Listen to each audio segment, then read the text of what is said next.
Tonight, danger in the air and on the ground. High winds feed wildfires, destroying dozens of homes in the west. The flames were right there. Right there. And a massive storm system targets tens of millions of Americans from the Midwest to the Mid-Atlantic. Sexual assault in the military. Senator Kirsten Gillibrand loses a key battle that could have led to more prosecutions. 10-year-old Sarah Murnahan fought for an adult lung transplant. Today, she got it. Dr. John LaPook has the latest. This is the CBS Evening News with Scott Pelley. Good evening. The Weather Service is warning of a major severe weather event that could affect 1 out of 5 Americans. An unusually massive line of storms with hail and high winds is expected to roll through 19 states from Iowa to Maryland. Meteorologists are warning of the possibility of a weather event called a derecho, a storm of strong, straight-line winds. Further west, high winds are already pushing a massive wildfire in Colorado. This picture captured the size of the fire outside Colorado Springs. Blast furnace flames erupted from one of many buildings burned in the countryside.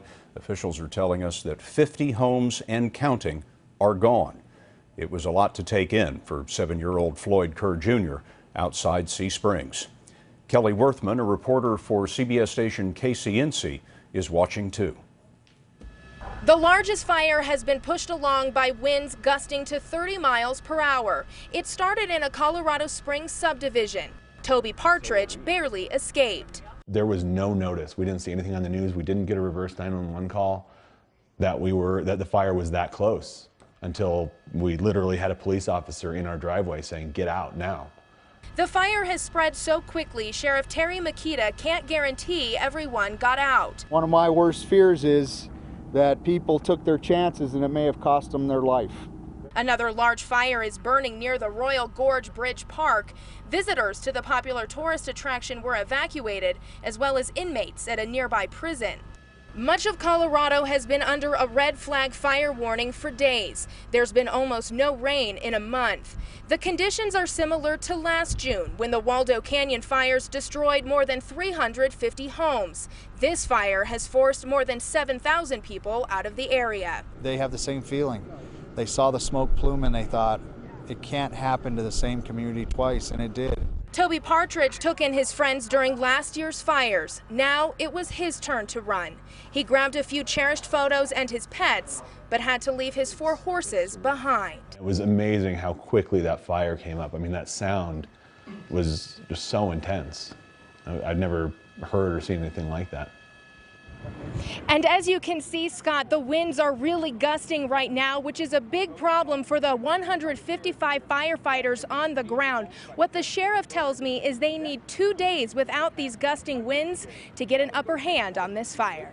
Kelly Worthman of KCNC. Kelly, thanks very much. A job listing we noticed on the National Security Agency's website might strike you as ironic. It is for a computer security manager, and it says the ideal applicant must be a self-starter. Well, as you know, a self-starting, now fired NSA contractor has exposed 2 top-secret surveillance operations, and Bob Orr tells us that the head of the NSA appeared before Congress today. The threats that we face today. Testifying on Capitol Hill, the director of the National Security Agency today defended the collection of telephone and internet data, saying he's trying to protect Americans. General Keith Alexander told Vermont Senator Patrick Leahy the 2 classified programs recently revealed by leaks are essential for U.S. security. It's dozens of terrorist events that these have helped prevent. Dozens of them have proved crucial, or critical in your words, is that right? Dozens? For both here and abroad. Alexander pointed specifically to the disruption of a 2009 plot to bomb New York City subways. Intercepted emails with an overseas al-Qaeda bomb maker quickly led investigators to Colorado shuttle driver Najibullah Zazi. Targets the communications of... In Hong Kong, former NSA contractor Edward Snowden, who's admitted outing the NSA programs, today revealed another secret. While the United States has accused China of relentless cyber attacks, Snowden accused the U.S. of doing the same thing with major hacking operations against hundreds of targets in China and Hong Kong. In an interview published by the South China Morning Post, Snowden said, "We hacked network backbones, like huge internet routers basically, that give us access to the communications of hundreds of thousands of computers." Snowden has been in hiding since Monday, but said he had no plans to leave the country. "I would rather stay and fight the United States government in the courts," Snowden said. "My intention is to ask the courts and people of Hong Kong to decide my fate." Now, that's an obvious signal that Snowden intends to fight extradition, but that could be weeks or even months away. The Justice Department, Scott, is still working on possible criminal charges. Bob, thanks. The Secretary of State reacted today to a story that broke on CBS this morning. Senior correspondent John Miller reported on allegations that the State Department and the officials there have interfered with criminal investigations. The State Department has its own investigative agency that looks into the allegations of crimes committed by staff and ambassadors. The Office of Inspector General, known as the OIG, is investigating whether any of those criminal cases were improperly stopped by higher officials. Secretary John Kerry said this today. All employees of this department are held to the highest standards of behavior, now and always. I can tell you as a former prosecutor, I take very seriously an investigative process, and I am confident that the OIG's process, where he has invited outsiders to come and review whatever took place a year ago, will be reviewed, and I welcome that.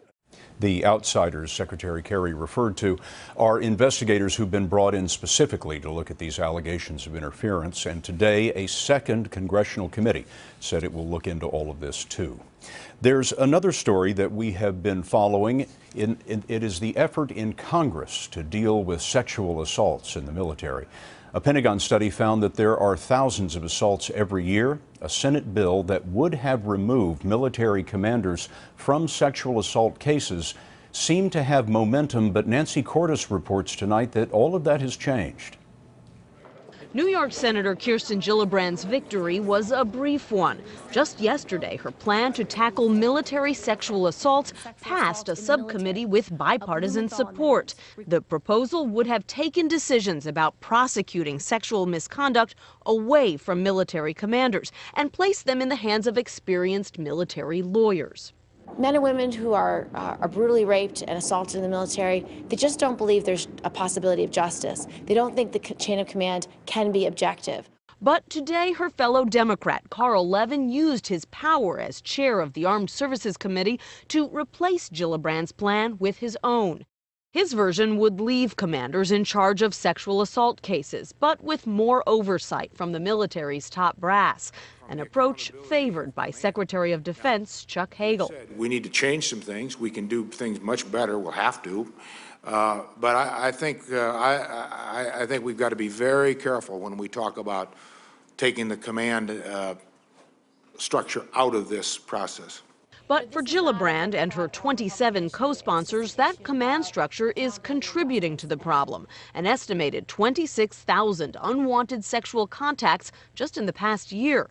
California Democrat Barbara Boxer. My God, we've seen the people who are in charge of these units actually commit sexual assaults themselves. What more do we need? This is the moment. This is not an issue that simply separates the women from the men. There were several female senators who backed Levin's plan today.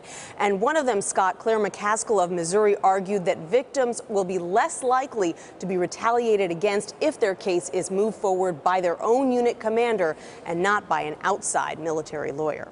Thank you, Nancy. In federal court in Boston today, lawyers for both sides delivered their opening statements in a trial that was decades in the making. Whitey Bulger is charged with murdering 19 people as head of Boston's Irish mob. He became a legend over the long years that it took to track him down, and Elaine Quijano was there. Prosecutors described James Whitey Bulger as the center of mayhem and murder in Boston for 30 years. A man so dangerous that he joined Osama bin Laden at the top of the FBI's most wanted list. Federal prosecutor Brian Kelly told the jury Bulger was a hands-on killer who did the dirty work himself as the boss of Boston's notorious Winter Hill Gang. The 83-year-old is accused of drug trafficking, extortion, and murder, all while working as an FBI informant. He was on the lam for 16 years until he was arrested in California in 2011. Bulger's defense attorney, J.W. Carney, acknowledged his client did commit some crimes, including bookmaking, drug trafficking, and loan sharking. But he insisted Bulger was not a murderer, or worse, a government snitch. The worst thing an Irish person could consider doing was becoming an informant, Carney said. Instead, he argued, Bulger paid off law enforcement officers in exchange for information on surveillance and searches that could have brought down Bulger's crew. The difference between him and your average stock variety gangster is that he had the protection of the FBI. Boston Globe columnist Kevin Cullen has covered Bulger for more than 30 years. Is this about honor for him? I think reputation is everything to Whitey Bulger. He's been obsessed with it since he was a young hoodlum. That screws up his whole narrative, a narrative he spent his entire life creating. Bulger's lawyer has said his client does plan to take the stand in his own defense. Scott, the trial here is expected to last at least 3 months. Thanks, Elaine. The news about Nelson Mandela this evening is a bit more positive. South Africa's president said that Mandela is responding to treatment for a lung infection. He remains in serious but stable condition.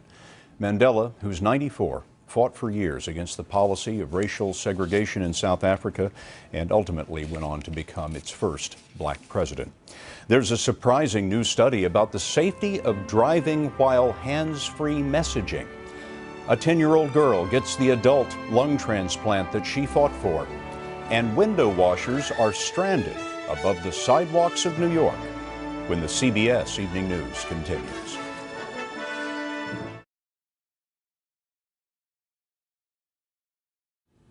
We've been telling you about a 10-year-old girl with cystic fibrosis and her court battle to be put on a list for an adult lung transplant.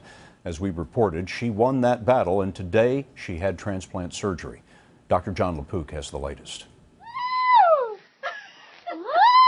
This was Sarah Murnahan cheering last week when a judge ruled she could be considered for adult lungs. With weeks to live, her health continued to decline. 4 days ago, she went into a coma. Then last night, Sarah's mother, Janet, got the call. It was a very exciting moment, but also a little bit cautious moment because this was our 4th time being told that. This morning, really only about 15 minutes before they took her into surgery did we have the guarantee that it was a go.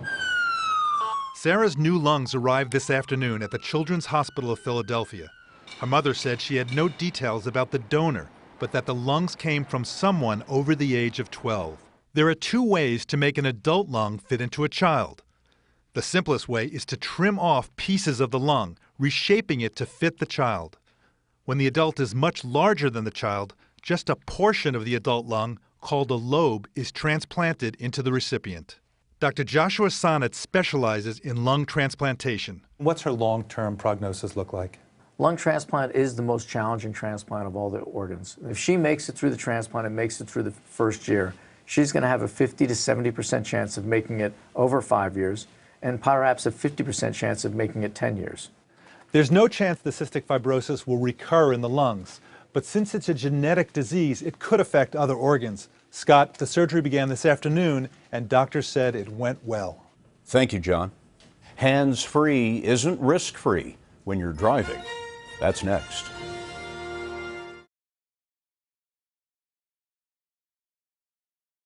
Common sense tells you that hands-free devices for texting and talking should be safer than using a handheld phone when you're driving. But a study out today by AAA found it's not necessarily so. Cheryl Atkinson was put through the same tests as in the study, and here's what she found.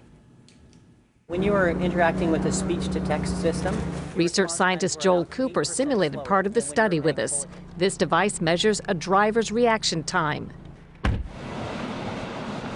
We should get together sometime soon and catch up on things. The test will show how my reaction time is affected when I'm using a hands-free system to reply to emails and text messages. I'd love to catch up soon. Send. Message sent. In fact, the study found that responding to messages hands-free by voice was twice as distracting as listening to the radio. It's even riskier than talking on a handheld phone. David Strayer is the lead author. You're not processing what you're looking at. You're not looking where you should look. AAA's Jake Nelson says 71% of the public mistakenly believes that hands-free devices are safer. Having your hands on the wheel and your eyes on the road while driving does not make you a safe driver. Today, the auto industry said the study could send a misleading message that handheld and hands-free devices are equally risky. My own test drive mirrored the research. Your responses were about 8% slower than they were when you were paying full attention to the forward roadway. Next message. The study found that even with hands-free tasks, the brain simply gets overloaded and your driving suffers. Cheryl Atkinson, CBS News, Landover, Maryland. Well, New York City firefighters were devoting their complete attention today to a pair of window washers who were stranded high above the city. The men were outside the 45th floor of the Hearst Tower when their rig buckled in the middle. They were trapped on either end, 600 feet above the ground. That scaffold was custom made for the building, which is shaped a little like a honeycomb. Firefighters on the roof helped stabilize the platform. Others worked from the inside, and this photo was taken by CBS This Morning co-host Gail King. Slowly but surely, crews cut through the plate glass and helped the men to safety. And that's the CBS Evening News for tonight. For all of us at CBS News all around the world, good night.